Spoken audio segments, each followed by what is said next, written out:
Osiris.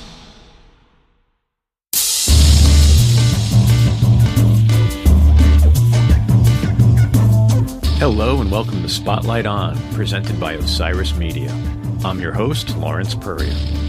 Today the spotlight shines on the German electronic jazz collective Conic Rose. Their new self-released debut album, Heller Tag, or Bright Day in English, is out tomorrow, February 17th, worldwide. Members of the group who joined our talk included trumpeter Konstantin Döben, keyboardist Johannes Arzberger, bassist Franziska Aller, and guitarist Bertram Burkert. All come from diverse musical backgrounds, with their individual projects including artists like arena-filling German pop star Clueso and jazz icons including Joy Denalane. Conic Rose's music interweaves electronic elements, cinematic jazz, vibey soundscapes, and hints of German art rock. All songs are written, recorded, and produced by the group in their own recording studio in Berlin. Enjoy our talk and check out the new album.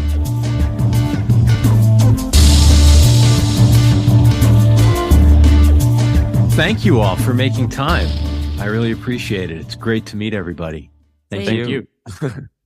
Maybe I could ask that each of you say your name and tell me your role in the band. Hey, I'm Franzi, and I play the bass in Conic Rose. Hi, I'm Konstantin, and I play the trumpet and the flugelhorn, and I found this band. I'm Bertram. I play the guitar and some effects and gadgets while producing. Yeah, I'm Johannes and I play the keyboards and live electronics, I would say. I've noticed that in the performance videos. Oh, yeah. My understanding is that a lot of the songs from the new album have been worked on or under development or originally written maybe a few years ago now. Some of them date back a few years. Is that correct? Yes, actually, it's quite a while. I don't know how many years. I think we started in 2020. Yeah. We started in 2020 and recorded some stuff in a studio in Hamburg. And then we took a break, and then we had a real big session in our studio in Berlin for about 10 days. Yeah, we lived in our studio actually for these 10 days and just chilled together and recorded and collected ideas and everything and playing Mario Kart. Yeah, that was 2021, May. And then it was a very long process, producing, recording, listening, reflecting until now. Did the pandemic impact the recording? Did you have to put things down and stay away, or were you able to work throughout the entire time? How did the pandemic impact the production of the album? I would say the pandemic had some effects. The most obvious one was that we wanted to go to Norway in the studio, and we had a lot of people, like a crew already set up with shooting a documentary and all this stuff. And then it came directly into this plan. So then we decided that we will stay in Berlin in our own studio. So I guess this also changed the vibe of our producing a lot. And I would say in a positive way, all the time we had, obviously also thanks to governmental support and money, was super helpful to have a lot of time available to spend on the producing, which we normally maybe wouldn't have had so easily. One of the things that really stood out for me, both in listening to the music, but in the overall experience of the music, was some of the performance videos that you have up on YouTube. I always enjoy watching an instrumental band perform, and each one seems to take its own approach to how it lays out the members amongst each other and whether they face inward or face outward or how they interact with the audience. It's part of the presentation that I love. There were a couple of videos in particular where the audience was sort of, you were immersed in the audience. There wasn't a very big separation. I forget which, it was one of the studio sessions. And I wonder if you could talk a little bit about the role of the audience when you're performing and how it feels to have them in your midst like that. Is it a distraction? Is it exciting? I think it's the most fun when audience are so near maybe like they are inside the band, because I think the few live sessions we done with audience in our studio in Berlin let us play the music different, or it just comes different out. And it's all the time. I think the factor of not knowing, or the act of not knowing, is so much bigger. And I really love it in the band that this is possible, that things are happening what only then happens. Yeah, I enjoy it. Are you ever surprised by what the audience picks up on? I see all of you very much in sync, right? It's very clear you have a connection while you're playing and your movements.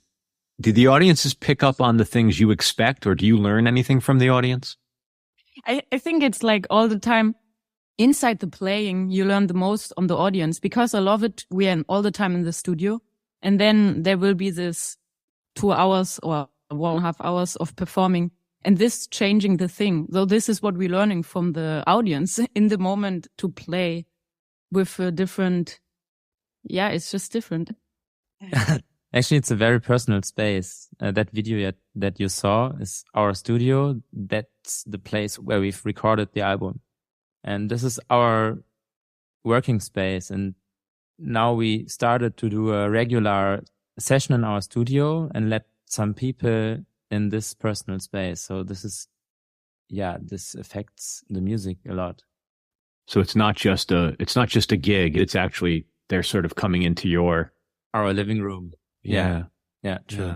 Yeah, in a way, I think that for me, playing those songs in that setting makes the songs more alive in a way. If you have an audience standing a little bit far away, then this intense feeling is not the same. Yeah. How much of the music is composed versus improvisation?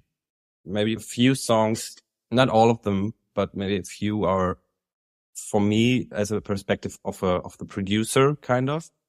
So I wouldn't say it's a lot of improvisation there. It's more creating something and then building up from there. So there have been a few sessions where I just started working on some soundscapes or loops or drones that can make the other members improvise or starting to compose on top. Interesting. So it's almost something they can react to. Yeah. I think it's very important for us when we produce that we have a dramaturgy, and this is what we try to set for playing live. And when we have this dramaturgy, we can play with this. Play. Oh God.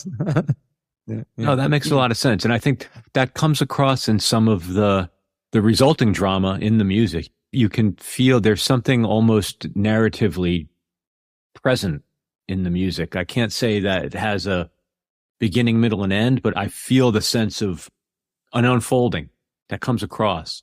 I think that was also why it wasn't clear to me whether it was all purely improvised or purely composed, because it did seem to have a path it took. And I was wondering how much of that path was charted. I would say that improvisation for us is like a tool to compose. So a lot of the songs, more than half, is improvised in the studio recording process and then manifests as a strong part of the song. So it gets to be composition. And I think the special thing maybe about this process is that we do it almost every time together. I mean, if I think about myself composing one piece, it's actually the same that I would improvise and then write down things.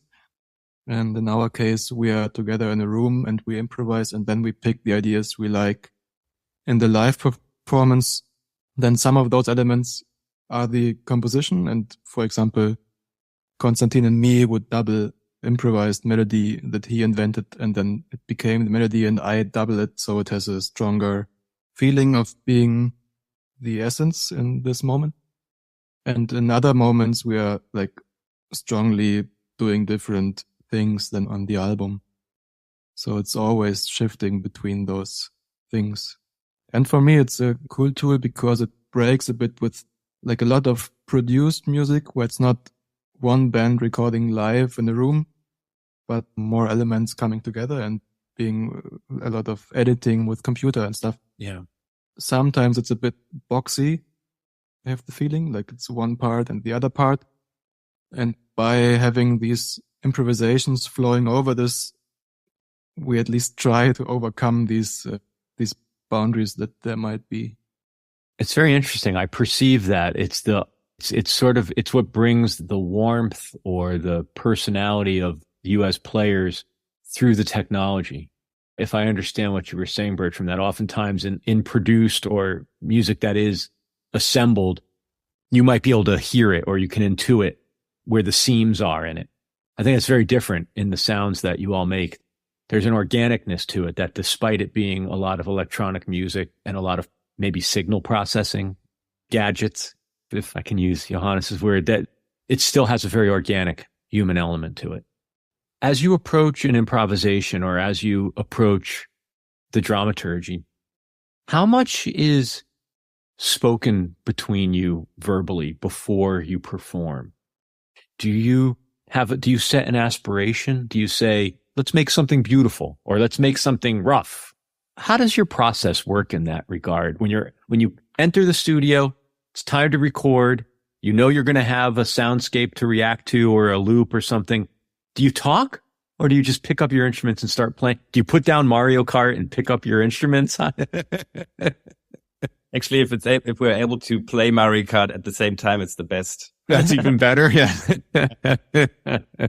Maybe I just have an example for, I don't know if it's exactly answering your question, but for example, we have a song we have been composed and produced already, and we come in the studio and we just start playing it on a different instrument. Maybe we just don't play it on the piano or play it on a synthesizer, or let's try to have the piano part being played on the guitar, and stuff like this just happens without talking, I would say.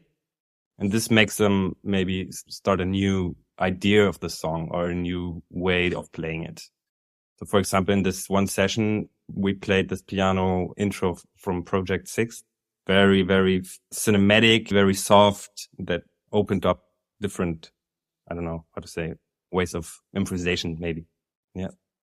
For me, it's mostly the hardest parts of the process when we need to talk, because this mostly happens when we are either stuck with an idea or having different opinions about things. And then it's super hard to even find a common ground of how to argument about this stuff. So I would say when we are in the flow with producing, it works almost without words, or just with little hints of the people who are not playing to the person who is playing in this moment. Like every person of us can be a producer for the other person who is recording in this moment. But this is more like little helps and details and nuances and maybe ideas where to go. And real talking it's also happening.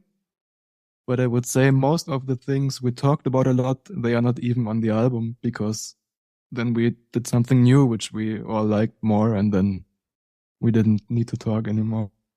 That's very interesting to me, that the easiest way or the most natural way to communicate is through the song, through the music, through your instruments, and that if you can arrive at that understanding, you almost don't need to talk, or the talking is just because you're not understanding each other. And then you have to, words are almost the second best way for you to communicate. Your music's the first best way. There's something really, that's wonderful. That's really amazing. We are talking about other things. Like, yeah. we're not recording.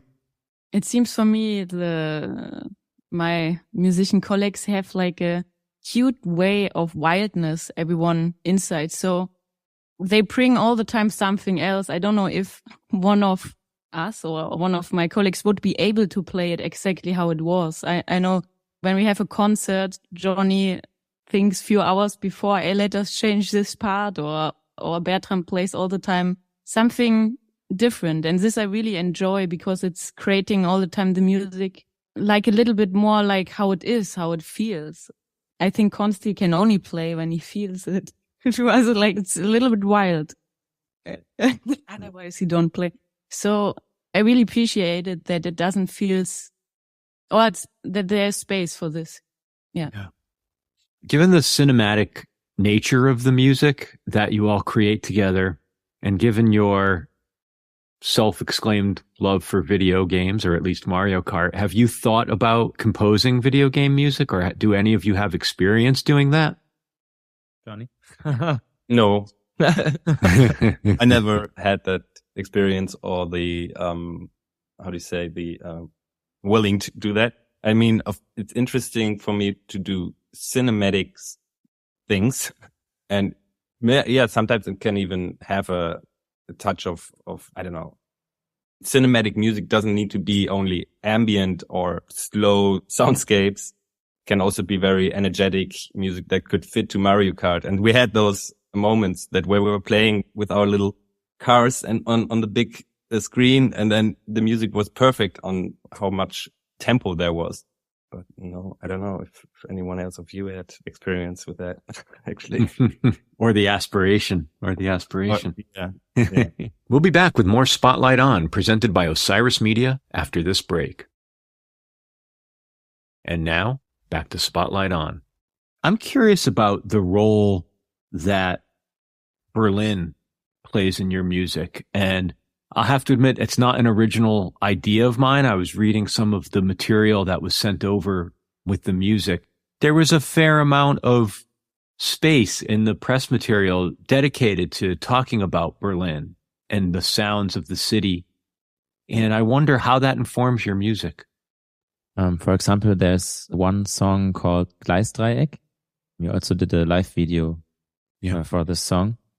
Yeah, this song is totally inspired by a big park in Berlin called Gleisdreieck Park. Very often when we compose, we have some pictures in mind.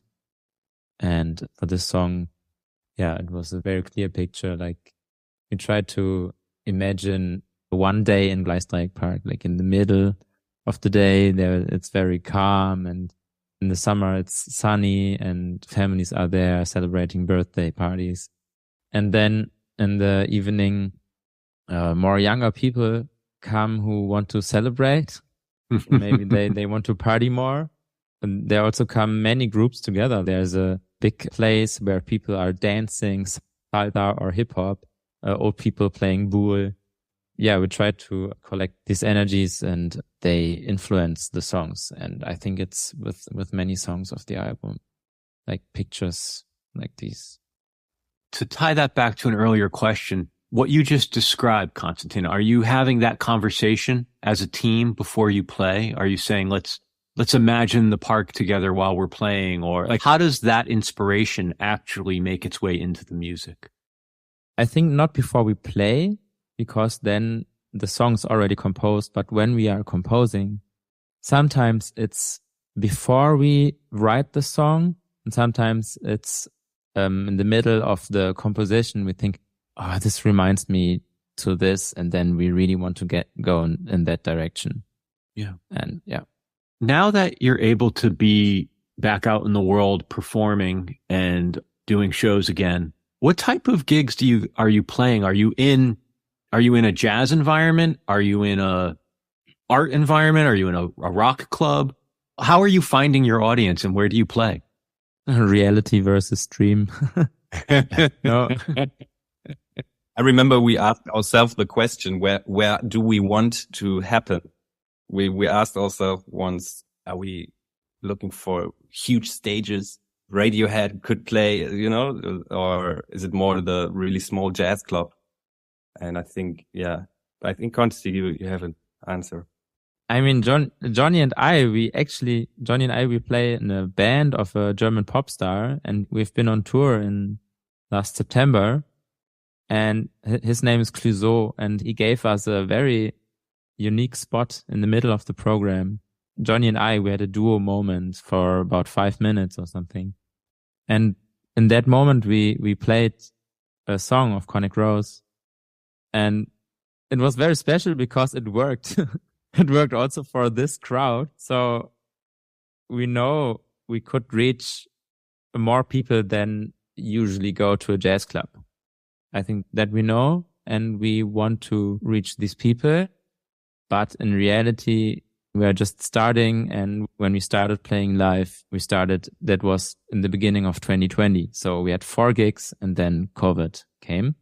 We had our gig with Clueso actually on the day when Corona was out officially. It was the 13th of April, I think it was. The 14th, of March. Of March. It's incredible to think it was 3 years ago, isn't it? Yeah. Do you notice any audience in particular gravitating towards you? You know, are you appealing to a jazz crowd? Is it more of an electronic music crowd? What audience is there? Or maybe you don't perceive your audience that way and it's just faces? I mean, you know, I'm just curious about who you're connecting with. Yeah, I would say, of course, there are structural reasons why we get different gigs here and there. And because we are all, not all, but some of us are more based in jazz, this is the nearest connection point for booking and stuff.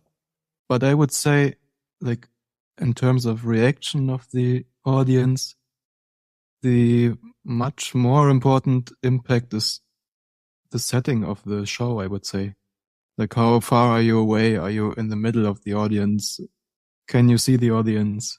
Which are the bridges between you and them? And then I don't notice so much of a difference in the, what do you say, origin of the audience or something? Yeah. Yeah. Like every time we played in our studio with them around us, I felt very close to everybody. And every time we were on a youth stage with the people far away, I couldn't even say if they are like more of a jazz type audience or whatever. So I would say the surroundings has a huge impact on this. I love the videos of the audience in your studio. There's something very striking about having the people in the middle of the music like that, like you were talking about earlier. It's just, it comes through in the video, the connection between the players, the interaction with the audience. It's not like you're performing at them. It's more of a, I don't know, I found it very touching. Made me want to be in the audience.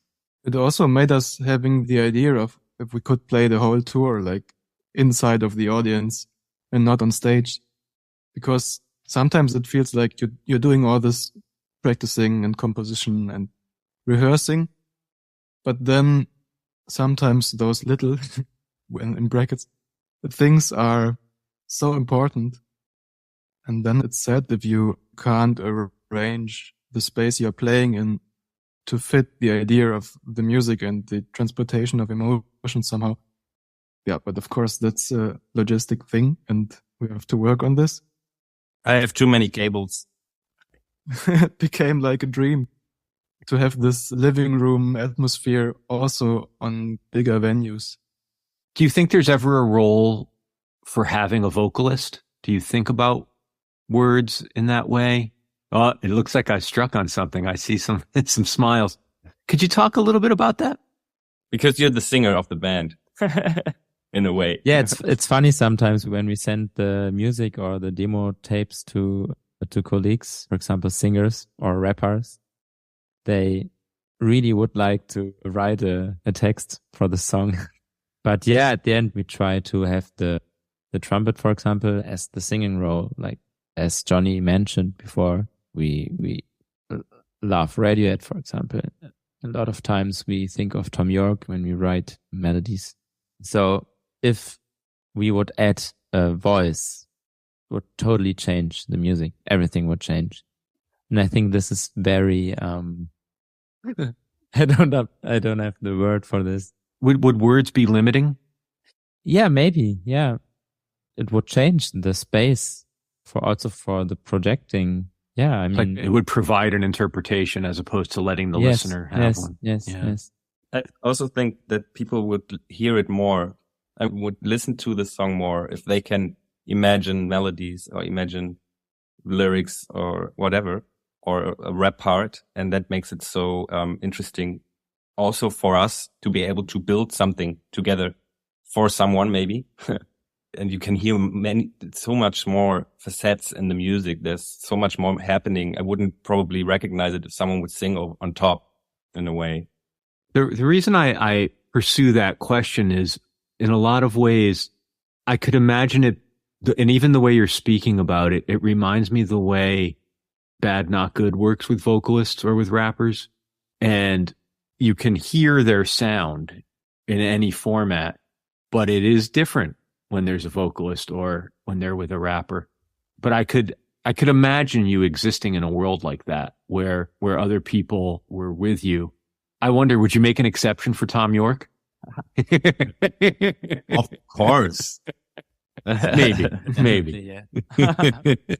Actually, we have some plans to try this out, but still, if we have, like on this album, for example, we decided to not do this, but yeah, we are experimenting with this, and we know that this is a very important thing. If we decide this, then it will change a lot. Yeah. So despite the other work that you all have done, Conic Rose will be an ongoing project now? Is that the hope? Is that the plan? Yes. Yeah. Do you pay much attention to the artists and the scenes internationally where, there is this, I don't want to say trend, but this groundswell of music at sort of the intersection of jazz and hip hop and electronic music and maybe, independent rock? Do you view yourself as part of that movement or part of that new thing? Or like, how do you contextualize your music in the greater whole of the music scene? I don't know. I think for me, I can't say it from now because for me, it just started in a way. We didn't think about what kind of music we want to do when we started. We just knew we have to do something together. And maybe for now, this album is just the picture of the last 3 years of our group together. And we will see what happens and how do you say, contextualize it in retrospect. Yeah. Do we have to wait 3 years for another record? I hope not. I don't think so, but maybe yes. What's immediately next for you all? The record will come out and now you'll go do shows for a while? Yeah, we have a tour coming up. Yeah, Bertram, do you want? Yes, there's a tour coming up. I think this time mostly Germany, like 3 weeks of touring, which our super nice and cool booking agency Handshake booked for us, which is a huge support and we are super thankful for this. Yeah, and it's actually the first time that we have so many concerts in a row with so like finished in a way material. Everything which comes afterwards, producing wise or writing wise, will be hugely influenced by this. But this is experience of how the songs and the live situation changes the music.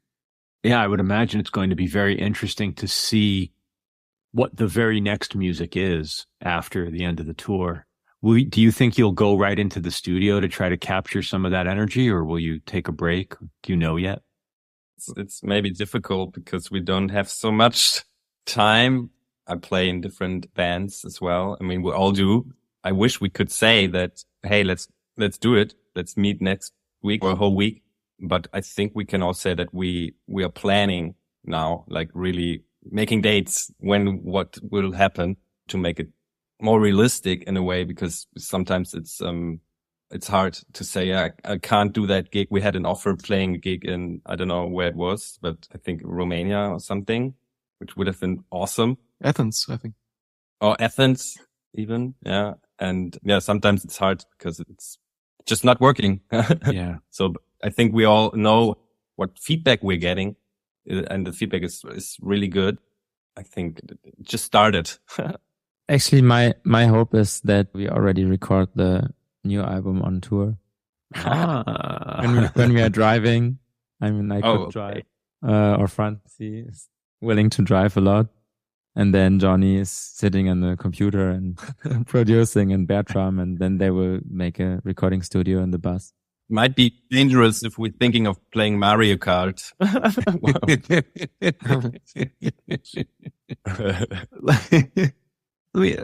One more question that I would love it if maybe you would each give your version of the answer to before we go. And I wonder if it's not too difficult of a question, but do each of you have a song on the album that I don't want to say is your favorite, because I think that's way too unfair to ask you, But is there a song that you feel like really hit the ideal of what you were going for and was particularly satisfying? And or is there one you're looking forward to playing in front of audiences? Just need to play the album quickly.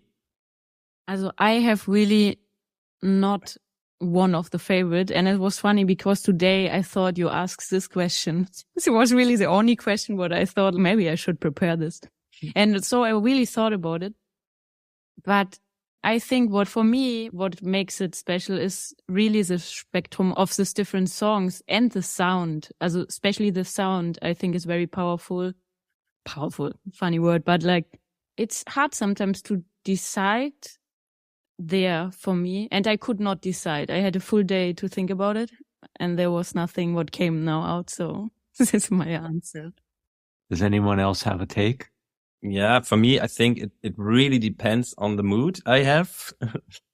I think I have probably listened to Gleisdreieck the most because it just gives me a good mood. If I'm maybe not in the best mood or tired or whatever, I don't know. I hear it and then it does something with me in a positive way. So all the songs do that, but I would go for Gleisdreieck, I'd say.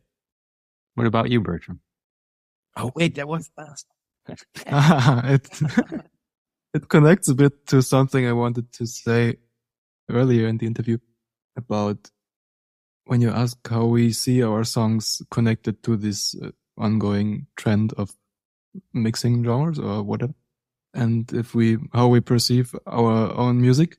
And I would say the thing is that for me, everybody of us it also changes personally, different tastes, and I think we couldn't even agree on a ideal whatever sound. And for me personally, at the moment, I'm a huge fan of Blake Mills and Madison Cunningham and Tony Scher. So more acoustic, more folky, bluesy stuff, which is maybe something that I contribute to the sound. And in the concerts, I'm always looking forward to Oli because like it has two parts. It's live a bit different than on the album. Live, we have the first part, which is a duo moment of Konstantin and Johnny. And Konstantin and me, we visited a concert of Bon Iver in Berlin, where he did this crazy harmonizer. There was a saxophone solo, actually, which was incredible. And we took this idea, and now it's Konsti playing Flugelhorn plus Johnny harmonizing. And then it goes to the B part, which is more acoustic and just this melody and 2 or 3 chords, which I always enjoy because it's so open and so natural. Yeah. And it's a great contrast to the other songs. And I think especially because the other songs are around and mostly Oli is kind of in the middle, it has a super special, authentic vibe for me. Konstantin, I'd like to ask you the last question before I let you go. And I wonder, could you tell me the significance of the album title? Am I correct in that the English, it would be Bright Day, Sunny Day, Brighter Day? I couldn't get a literal, tell me about the title. Yeah, maybe Bright Day, maybe Sunny Day, but Sunny Day, maybe not, because bright doesn't have to be sunny. Actually, we just loved the song and we loved the title, and that was it, actually. Yeah, I wondered if there might have been more to it because of Johnny's mention of the feeling of positivity, and I forgot how he exactly articulated it, but if the happiness that the album evokes, because oftentimes, atmospheric or electronic music could be darker. Actually, yeah, it could. It's not always bright or somber. That color of the palette, of the emotional palette, and it's interesting to hear this lush, intense music at times be wrapped in such an optimistic title. Actually, the song Heller Tag is one of the earliest songs we produced. We started doing the song, I think, in your old flat, Johnny, isn't it? Like in Brunswick, in your old flat before you lived in the house. Yes. We were playing around with toys of your son, Bertram, Johnny, and I. And so this song, it's a very simple song, actually, but it took us a long time to bring it to an end. So the song is from the early beginning until now, it was a colleague of the whole process. Yeah. Well, thank you for making time to do this. I very much appreciate it. I'm grateful for the opportunity to talk Thank to you. you, Lawrence. Yeah. Thank you. Thanks a lot. Well, it's probably going to be about 2 weeks before this goes up. Yes. We have 2 other episodes recorded, but Like our album, that's right. It'll come out very Yeah. close. 17. Yeah. Yeah. Ah, Yeah. perfect. It'll probably be the day before the album comes out. So that'll be great. Hopefully it's going to be a bright day for you. That's right. It will be. It will be. Thank you so much to the members of Conic Rose. And as always, thank you for listening to Spotlight On. We're presented by Osiris Media. Executive producers are Lawrence Purrier, RJB, Brian Brinkman, and Matt Dwyer. Our producer is Michael Donaldson, and the theme music is by Q Burn's Abstract Message. If you like what you've heard, please share us with a friend and leave a review on your podcast platform of choice. Visit us online at spotlightonpodcast.com or at spotlightonpod on Instagram and Twitter. Thanks so much for listening. Be safe and stay in touch.